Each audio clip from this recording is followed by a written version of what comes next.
Madame, Messieurs, bienvenue dans ce plateau spécial sur Gabon 24. Après 8 mois, le gouvernement gabonais a décidé de la réouverture des lieux de culte, une reprise des activités religieuses qui n'est pas sans condition pour les autorités gabonaises qui poursuivent la lutte contre le nouveau coronavirus. Allègement des mesures gouvernementales, la parole est aujourd'hui donnée aux églises de réveil du Gabon. Je reçois pour l'occasion le révérend Francis Michel Badinga, qui est le coordinateur des commissions religieuses. Révérend, bienvenue sur ce plateau. Merci, Madame Marielle. Vous êtes un habitué de la maison, mais quand même, aujourd'hui, nous vous recevons pour parler de cet allègement des mesures gouvernementales. Comment avez-vous accueilli ces mesures? Bien, il faut dire que on va situer les choses sur deux angles. Le premier angle, que c'est vrai qu'après 8 mois, décider d'une date d'ouverture des lieux de culte, et je pense que c'était une bonne décision. Elle était attendue depuis longtemps. Et nous n'avons rien à ajouter, c'est-à-dire nous n'avons jamais désespéré à l'idée qu'un jour le gouvernement allait prendre la décision d'ouvrir les lieux de culte. La question ne se pose pas pour nous au niveau de l'ouverture des lieux de culte, mais des conditionnalités qui sont attachées à l'accès, on va dire, aux lieux de culte. Et je pense que c'est à ce sujet que vous m'avez fait l'honneur de revenir une deuxième fois pour pouvoir en discuter avec vous. Mais écoutez, révérend, la pandémie est une réalité, d'où l'intérêt pour le gouvernement peut-être de préciser la conditionnalité autour de cette réouverture des lieux de culte. Est-ce que vous ne comprenez pas l'intérêt pour le gouvernement de mettre comme des garde-fous? Non, le gouvernement sait très bien que nous avons été des bons partenaires dans ce travail, puisque je le disais tantôt à la première émission avec Madame, je crois, Atos, Ratanga, oui, que lorsqu'il s'agit d'interpeller les leaders religieux que nous étions à la primature avec l'ancien Premier ministre, nous avions été avertis effectivement qu'il y avait une pandémie à l'échelle mondiale, que le Gabon n'allait pas y échapper et que des mesures étaient nécessaires pour préserver, on va dire, la santé des citoyens gabonais. Nous avons toujours été, on va dire, dans la logique que la mission régalienne de l'État, c'est de protéger ces populations face à ces fléaux-là. Maintenant, nous avons également voulu montrer qu'en ce qui concerne nos fidèles, nous les aimons tellement qu'il ne nous est jamais venu à l'idée qu'il fallait les exposer. D'où, on va dire, tout ce que nous avons pu entreprendre justement pour démontrer notre crédibilité, notre sérieux dans le fait de pouvoir participer non seulement à la riposte contre la Covid-19, mais être des bons partenaires de l'État pour que nous puissions ensemble voir finalement cette pandémie s'estomper. Le gouvernement a annoncé la réouverture des lieux de culte pour le 30 octobre prochain. Révérend, quels sont aujourd'hui les gages des communautés religieuses en termes de respect des mesures édictées par le gouvernement? Le gouvernement, encore une fois, le sait, puisque nous avons nous-mêmes, à la propre initiative des communautés religieuses, c'est nous qui avons apporté au gouvernement une solution en apportant notre plan d'adaptabilité. Et à l'intérieur de ce plan d'adaptabilité, nous avons pu démontrer à suffisance notre capacité de pouvoir nous organiser en respectant donc les mesures barrières édictées par le gouvernement, et nous avons mis en place tout le protocole nécessaire justement pour... Peut-être aller dans les détails, qu'est-ce qui est prévu dans les lieux de culte? Parce qu'on parle de l'accès à 30 personnes seulement, mais qu'est-ce que vous, au niveau des communautés religieuses, vous avez prévu au préalable? Bon, je parlerai de ça encore sur 2 angles. Le premier angle, c'était d'abord, en ce qui nous concerne, démontrer à travers ce plan d'adaptabilité les 33 points qui pouvaient justifier de notre aptitude et notre capacité à, on va dire, sécuriser nos fidèles. Il y avait d'abord le fait que chaque fidèle rentrant dans le lieu du culte était flashé, donc flashé parce que tout simplement il fallait vérifier si cette personne n'était pas malade, fiévreuse ou présentant quelques symptômes que ce soit. Nous avons mis en place dans ce plan d'adaptabilité ce qu'on appelle les zones d'alerte, c'est-à-dire si quelqu'un avait plus de 38 fièvres, vous le savez selon le flash, ou manifester des symptômes. Donc, il y avait des zones d'alerte. Certains même ont mis en place des dispensaires au sein de leurs églises. D'autres ont mis des zones d'alerte. Donc, le personnel médical, membre de la communauté, prenant en charge cette personne, appelait le numéro vert, appelait les parents de la personne justement soumise à cela et pour la ramener chez elle et faire en sorte qu'il puisse suivre son protocole médical et se sentir bien. Troisième chose, il était question que chaque fidèle en venant dans le lieu du culte devait porter le masque. L'entrée, que nous avons appelée protocole d'entrée et de sortie, était assujettie à la distanciation d'1 mètre, même en rentrant et en sortant, en faisant en sorte qu'il y avait des lieux pour entrer, des lieux pour sortir, pour éviter qu'il y ait des croisements de personnes à un moment donné et que les gens ne se touchent, etc. Il y avait le cantataire, donc devant, il y a eu des aménagements, n'est-ce pas, pour que les gens puissent se laver les mains avec de l'eau et du savon, ou tout moins avec un gel hydroalcoolique. Il y avait des seaux-palets pour essuyer les mains. Il y avait des poubelles pour pouvoir, n'est-ce pas, tout ce qui est papier, seaux-palais ou encore masques qui avaient été usagés, les jeter à l'intérieur. Il y a les marquages au sol avec deux couleurs, le vert pour l'entrée, le rouge pour la sortie. Il y a à l'intérieur du temple ce qu'on appelait la distanciation des maîtres. Et là, il y avait le gros problème de savoir qu'à notre niveau, il n'était pas ce que nous avons suggéré, c'était que ce soit au prorata, on va dire, de la surface en mètres carrés, parce que tout simplement, vous imaginez, si vous êtes comme à Sainte-Marie ou, je ne sais pas, à l'Alliance chrétienne, Église évangélique du Gabon, Pentecôte ou autres églises qui sont ou même Béthanie, c'est plus de 1500 places et qu'il y a, vous ne pouvez pas faire, on va dire, à peu près 20 cultes de 30 personnes pour pouvoir atteindre le nombre de fidèles. Donc, nous avons proposé qu'en respectant ces distanciations, d'un mètre par côté, et en nous inspirant de ce qu'on a vu d'autres faire dans d'autres pays, parce que nous avons comme des relations intranationales et extranationales, qu'il était possible que sur ces conditions-là, nous puissions justement voir les gens rentrer au prorata, on va dire, de la surface en mètre carré. Donc, est-ce que ce sont là les acquis, finalement, révérends, issus de la commission tripartite gouvernement, comité technique du COPIL et commissaires religieux? Oui, ce sont les acquis. Des acquis, c'est-à-dire ce sont des sujets qui ont été débattus. À partir du moment où notre plan d'adaptabilité a été validé, c'est que effectivement ces acquis-là, nous les avons obtenus. Mais alors aujourd'hui, d'où naît le malaise qui est pressenti au sein des communautés religieuses? Alors le malaise vient du fait que donc tout simplement nous n'avons pas retrouvé dans les mesures qui ont été énoncées ou édictées par le gouvernement ce que nous pensions être des acquis lors de la commission. Mais le gouvernement avance la raison, par exemple l'argument, j'allais arriver, des 30 personnes qu'ils iront crescendo. Parce que lorsqu'on réouvre les églises, on a peur pour le gouvernement de créer des nouveaux clusters de propagation du virus. Oui, écoutez, je vous ai suivi hier soir avec le ministre de la Santé avec beaucoup d'intérêt. Et comme je l'ai dit à mes collègues, le ministre de la Santé, il a la responsabilité de gérer en fonction d'un format qui est scientifique, un format qui est médical, je dirais même un format qui est celui de l'Organisation mondiale de la santé. Vous savez que dans le cadre de ce que nous appelons une pandémie mondiale, les pays perdent un peu leur souveraineté au niveau de la gestion, on va dire. Quelquefois, c'est les organismes internationaux qui s'y mêlent. Donc, je peux comprendre, n'est-ce pas, qu'il y a un certain nombre d'exigences. Mais ce que nous essayons de faire comprendre, c'est que ce qu'on doit voir, c'est les efforts qui ont été faits par les communautés. Et dans cette situation de crise où nous avons été privés d'activités culturelles, vous devez comprendre, privés également, on va dire, des deniers du culte, etc., des communautés ont fait des efforts pour s'investir, vous comprenez, pour réaménager leur lieu de culte. Ils ont donc dépensé des moyens pour pouvoir se mettre dans les normes, n'est-ce pas? Et nous pensions que c'est ce qui devait être vu. Maintenant, nous pouvons comprendre d'un côté, pas plus tard que cette matinée, nous avons une longue réunion avec le ministre de l'Intérieur et nous voulons le remercier de nous avoir reçus. Donc, ça veut dire que la concertation est déjà oui, en train de se faire. Voilà, notre but, c'était de présenter au ministre d'État, chargé de l'Intérieur, le ressenti de nos fidèles, le ressenti des ministres du culte que nous sommes, sur le fait que nous pensons que ces questions peuvent être discutées. Parce que ça va au-delà. J'aimerais dire que le problème pour nous n'est pas un problème d'ouverture.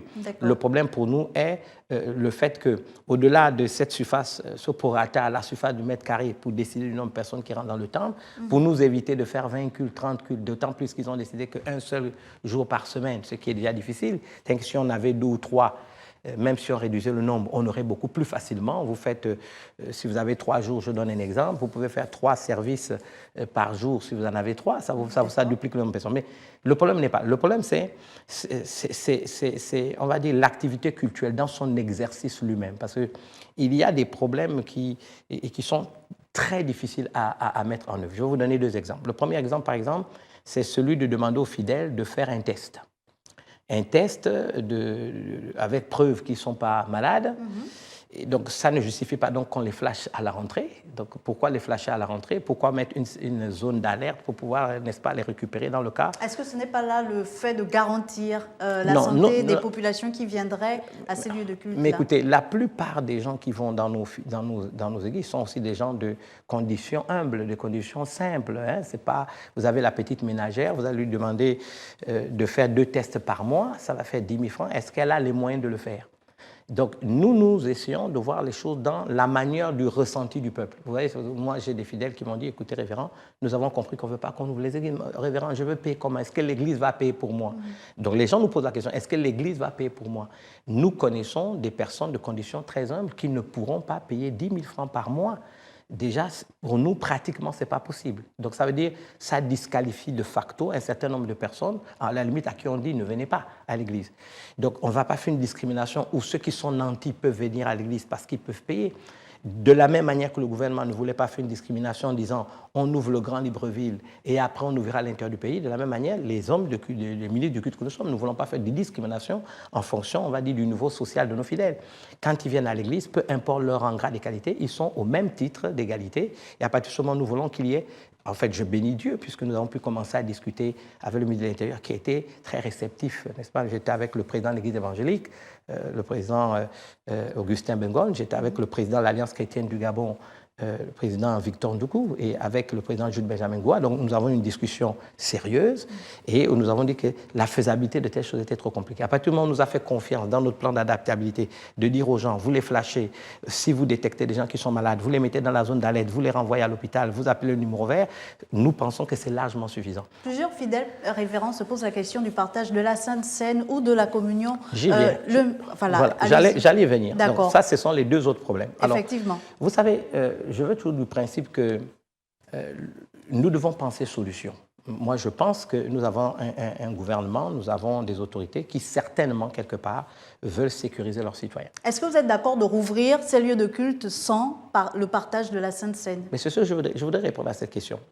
Je dis encore une fois, nous sommes convaincus qu'ils ont à cœur de protéger leur population, mais il faudrait qu'on aille du principe d'un partenariat où eux aussi croient de tout leur cœur que nous voulons protéger également nos fidèles. Et que vous avez donc une responsabilité. Voilà. Maintenant, il faudrait comprendre que nous assumons la responsabilité quand nous faisons venir les fidèles. Bon, maintenant, le problème est le suivant. Je veux prendre l'exemple des catholiques. D'abord, je suis commissaire, coordinateur des commissaires religieux, donc je ne peux pas prêcher que pour ma chapelle, je dois prendre encore l'ensemble des communautés. Bien sûr. Vous comprenez, par exemple, que chez les catholiques, la messe est messe que s'il y a l'Eucharistie. Vous pouvez faire tout dans le temple, c'est le cœur même. Nous pensons que ce n'est pas au gouvernement de s'immiscer sur cette question. Parce que là, on touche véritablement à ce qu'on appelle la liberté de culte et de conscience. Je suis totalement d'accord sous réserve de l'ordre public. Sous réserve de l'ordre public, c'est ce que brandit le gouvernement. Non, l'ordre public, c'est si on fait le désordre. L'ordre public, ce n'est pas de nous empêcher d'exercer le culte. L'ordre public, c'est aussi de respecter les lois édictées par le gouvernement et les mesures prises par le gouvernement. Tout à fait d'accord, mais pas lorsque ça concerne le culte. C'est-à-dire que si vous dites à l'Église catholique de faire une messe sans Eucharistie, ce n'est plus une messe. Donc vous dites, sous-entendu, voilà, que ce n'est plus vous une ne messe. pourrez pas réouvrir les lieux de culte. Non, laissez-moi vous expliquer. Je dis que ce n'est plus une messe. Maintenant, je suis d'accord que ce n'est pas écrit dans du marbre. Donc on peut toujours discuter. Je pense que souvent dans la discussion entre deux parties, il y a certains qui mettent la barre très haut parce qu'ils veulent peut-être s'assurer de quelque chose. Donc c'est à nous de continuer à discuter. C'est comme chez le culte protestant. Dans le culte protestant, tout est adoration. C'est là où nous mettons l'accent. C'est cette adoration, elle, d'abord verbale, parce que nous prions, nous élevons les mains vers le Seigneur. C'est le sacrifice, le don de soi, cette concentration que nous faisons pendant le culte. Mais c'est aussi les offrandes et les dîmes. Parce que la Bible déclare, venez à la maison du trésor avec vos dîmes et vos offrandes. Donc, c'est d'une offrande par élévation. C'est-à-dire, vous mettez votre argent dans l'enveloppe, on vous demande de lever la main avec vos sacrifices, il y a des paroles de bénédiction qui sont libérées et vous le mettez dans le panier. Quand les ministres d'État de l'Intérieur nous a visités, ou a visité certains lieux de culte, quand le ministre de la Santé, bien sûr, qui était avec lui, sont venus, les experts du COPIL, même les premières fois avec ceux de l'OMS, nous avons fait des simulations dans les temples. Et nous leur avons montré qu'à partir du moment où nous nous déplaçons, nous mettons notre offrande ou notre dîme dans un panier, il n'y a pas de risque de contamination. Maintenant, je ne suis pas de ceux qui veulent faire des comparaisons parce que comparaison n'est pas raison, mais nous savons tous, par exemple, quand je vais à CK2, je fais mes courses, on me donne de l'argent. Les chrétiens ne sont pas des apatrides. C'est les mêmes chrétiens ou les croyants en général qui vont à Montbouette, qui vont dans les boutiques, qui voient qu'on leur remet de l'argent.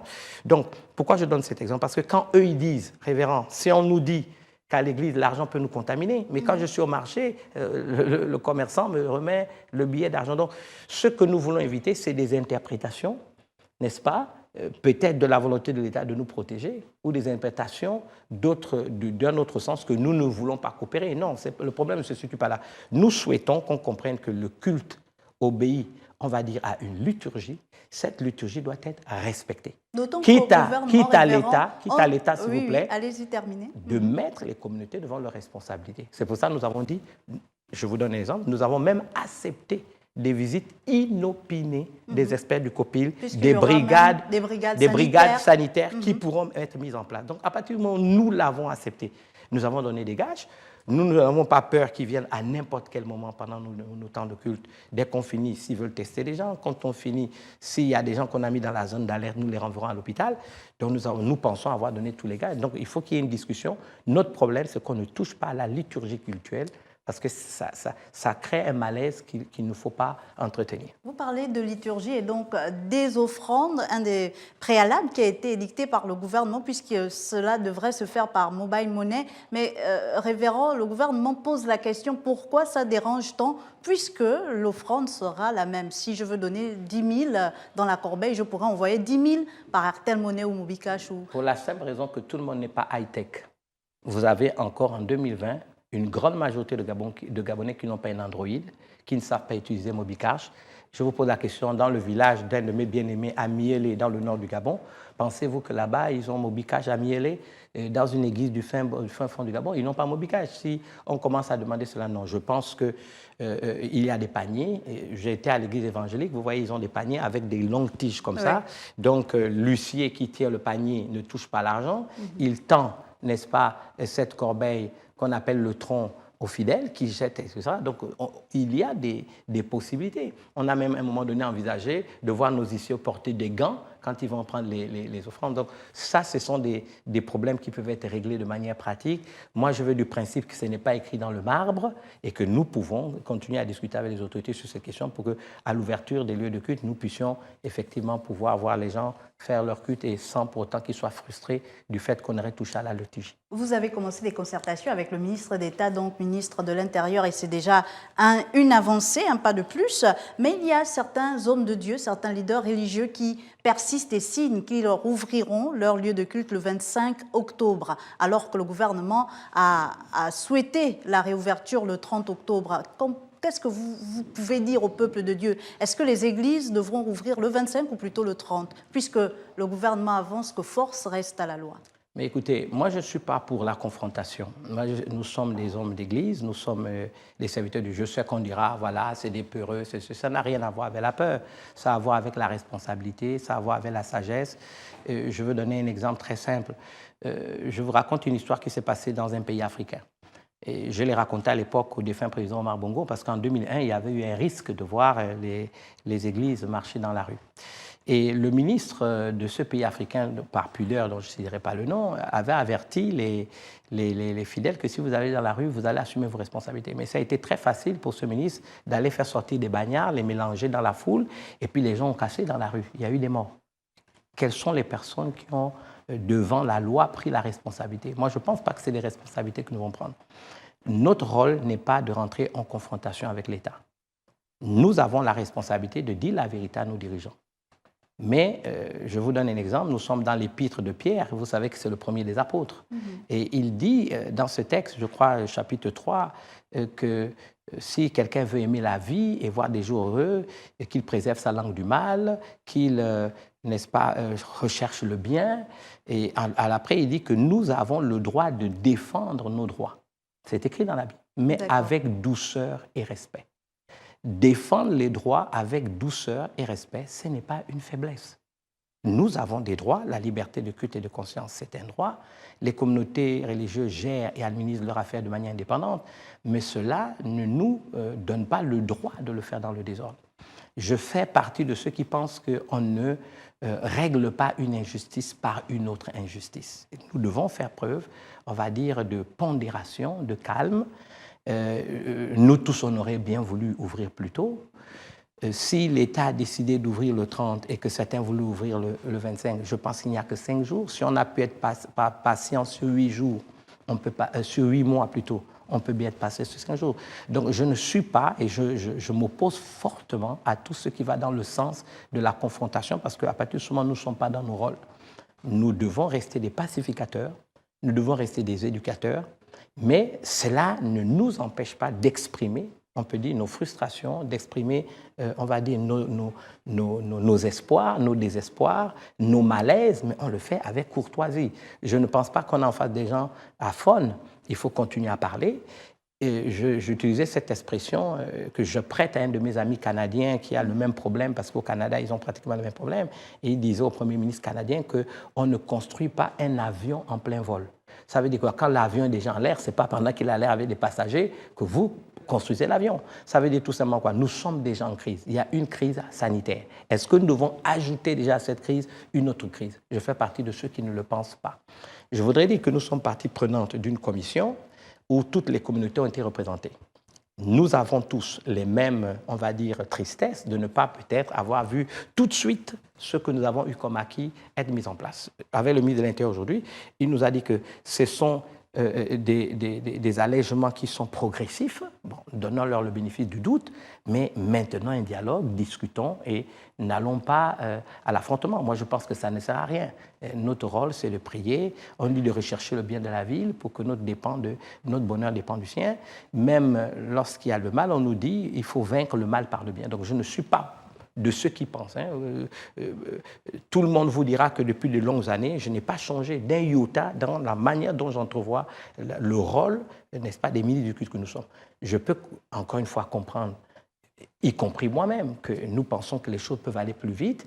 L'État a un peu peur, et puis il faut comprendre qu'aujourd'hui, avec TVSAT, les réseaux sociaux, les gens sont au courant de ce qui se passe dans d'autres pays. Donc on peut comprendre aussi les réserves des gens qui se disent, j'imagine un ministre de la Santé qui regarde son collègue français de la Santé, un Premier ministre qui regarde son collègue Premier ministre qui dit, bon, ils ont peut-être déconfiné plus tôt, maintenant, il semble que les choses... Donc, et puis, peut-être il y a des échanges, comme nous, on en a avec nos collègues qui sont dans d'autres pays.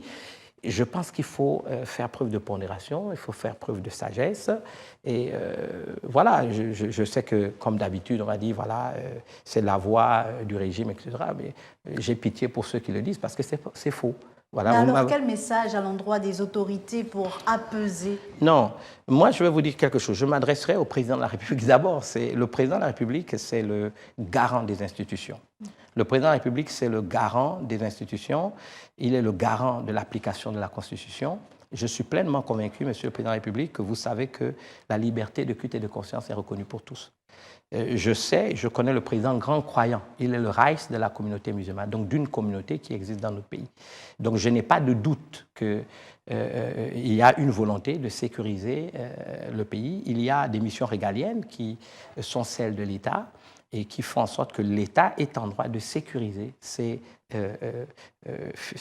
populations. Mais nous disons au président de la République qu'il doit aussi comprendre que les communautés religieuses veulent être partenaires de ce travail et que nous voulons démontrer à travers le plan d'adaptabilité que nous avons fait notre capacité à pouvoir, à vos côtés, et aux côtés de l'État, aux côtés de tous les citoyens gabonais, lutter contre cette pandémie. Et démontrer que le plan d'adaptabilité que nous avons fait peut marcher. Et finalement, peut-être pour terminer rapidement, comme le temps qui nous est imparti arrive déjà à son terme, quel message également à l'endroit des ministres de culte comme vous et des fidèles en général de vos églises? Je pense que c'est nous qui devons rassurer nos fidèles. Moi, je pense qu'il ne faut pas qu'on crée une psychose où il n'y a pas de psychose. Ce n'est un secret pour personne que notre pays est dans une tension sociopolitique qui dure. Et ça, il faut le dire. Je suis un homme de... on va dire quoi, un leader d'opinion. Nous savons ce qui se passe dans le pays. Ah oui. Et il ne faudrait pas créer des situations qui font que des gens qui veulent en découdre, veulent l'anarchie peut-être, profitent de cette occasion et que la communauté religieuse devient le maillon faible de la chaîne de la société qui permettra à des gens d'atteindre des funestes desseins. Ça, ce n'est pas un rôle que nous avons. sur un plan pastoral, sur un plan éthique, je vous dis ce qu'on apprend en éthique pastorale. Si je suis pasteur, je suis marié et que je veux aller, on va dire quoi, réconcilier un homme qui est en histoire avec sa femme, la première question en éthique pastorale que je dois me poser, est-ce que moi-même, je suis en bon terme avec ma femme? Parce que quand j'irai régler le problème de ce couple, j'aurai tendance à accuser la femme parce que moi-même, je suis dans un procès avec mon époux. Donc, comment nous, demain, en tant que maîtres de culte, pourrons-nous concilier dans le pays des gens qui ont des antagonismes, des gens qui se tapent dessus et tout ça, si nous-mêmes, nous nous retrouvons à faire ce que nous ne devons pas faire? Donc, moi, je n'ai pas, et je tiens à vous le préciser ici, à juger de ce que les uns et les autres ont pu penser, parce que ce n'est pas le but. Et je disais hier, au cours d'une grande rencontre avec un grand nombre de pasteurs et de maîtres de culte, qu'on peut ne pas être d'accord, mais on doit s'aimer. Et je dis aux Gabonais, et je dis aux fidèles, on peut ne pas être d'accord, on peut ne pas avoir les mêmes opinions, mais se respecter et s'aimer.